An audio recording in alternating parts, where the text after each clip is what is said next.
தமிழ்நாட்டை ஆளப்போகிற தமிழக வெற்றி கழகத்துடைய தலைவருடைய திரைப்படம் என்பது தமிழ்நாட்டில் என்று வெளியிடப்படும் என்று ஆவலோடு மக்கள் காத்துக் கொண்டிருக்கிற நேரத்தில் இது போன்ற தடைகள் ஏற்படுமானால் அதை ஏற்படுத்தக்கூடியவர்களுக்கு வலு சேர்க்காது.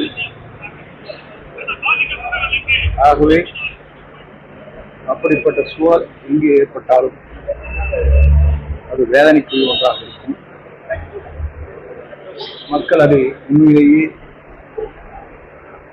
வளர்ந்து வருகிற வெற்றி பெறுகிற நாளை முதலமைச்சராக ஆகப்போகிற அவருடைய திரைப்படத்தை தடுப்பது என்பது சரியாக இருக்காது. அப்படி யாராவது எண்ணினால் அது அவர்களுக்கு பாதகமாக முடியும். தணிக்கை சான்றிதழ் கொடுக்காம இழுபறி பண்றது வந்து யாரு? மத்திய அரசா, மாநில அரசா?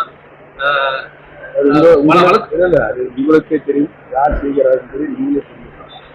வழக்கு ஏதாவது இப்போ நாவேக சார்பில் இல்லை விஜய் சார்பில் வந்து வழக்குகள் ஏதாவது அது போன்ற கவனத்துக்கு வரவில்லை. அது போன்ற நிலையில் ஈரோட்டில் நடந்த கூட்டத்தில் வந்து பிஜேபி கூட்டத்தில் வந்து பெரியாரை நீக்குவோம் அப்படின்னு சொல்லிட்டு முன்னாள் அதிமுக அமைச்சர்களை வச்சுட்டு பேசியிருக்காங்க. இது எப்படி பாருங்க? ஈரோட்டில் நடந்தது பெரியாரை பத்தி பெரியாரையை நீக்குவோம் பேசியிருக்காங்க. ஆனா அதிமுக முன்னாள் அமைச்சர்கள் யாரும் ரியாக்ட் பண்ணாங்க. எங்க ஈரோட்டில் யார் ஜி.கே. நாகராஜ் பாஜகவுடைய விவசாய அணி மாநில பொதுவாக ஒவ்வொருவரும் ஒரு கருத்து குறிப்பிடுகிறார்கள். ஒரு கொள்கை தலைவர் அவர் உருவாக இருக்கிறார்.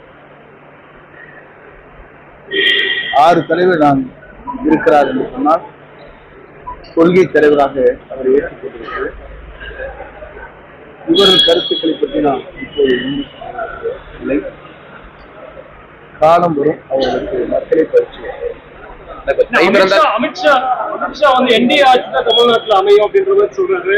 ஆனா எடப்பாடி வந்துட்டு என்ன சொல்றாருன்னா அதிமுக ஆட்சி தான் அமையுன்றாரு.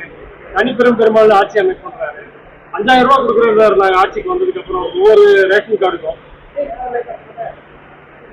ஒவ்வொருடைய கருத்தும் ஒவ்வொன்றாக இருக்கிறது. அதுக்கு அவர்களோட கூட்டணியில தான் கேட்க வேண்டிய கேள்வி தவிர கேட்பது சரியாக. ஆனா தமிழக அரசு இன்னைக்கு இந்த லேப்டாப் எல்லாம் இன்னைக்கு ஃபுல்லா ரிலீஸ் பண்ணியிருக்காங்க. தமிழகம் முழுவதும் முதலமைச்சர் திறந்து வச்சிருக்காரு. அதே போன்ற இந்த 3000 ரூபாய் ரேஷன் கார்டு கொடுத்துருக்காங்க. எப்படி பாக்குறீங்க? 5 ஆண்டுக்கு முன்னாலே வழங்கியிருக்க வேண்டும். 5 ஆண்டுக்கு முன்னாடி படித்து முடித்த மாணவருடைய நிலை என்ன என்பதை கல்வியாளர் அத்தனை பேரும் தெரிந்து கொள்வார்கள். இப்போது கொடுப்பதை காட்டி என்றைக்கு அவர் கையிலே ஒப்படைக்க வேண்டும் ஒப்படைக்கப்பட வேண்டும்.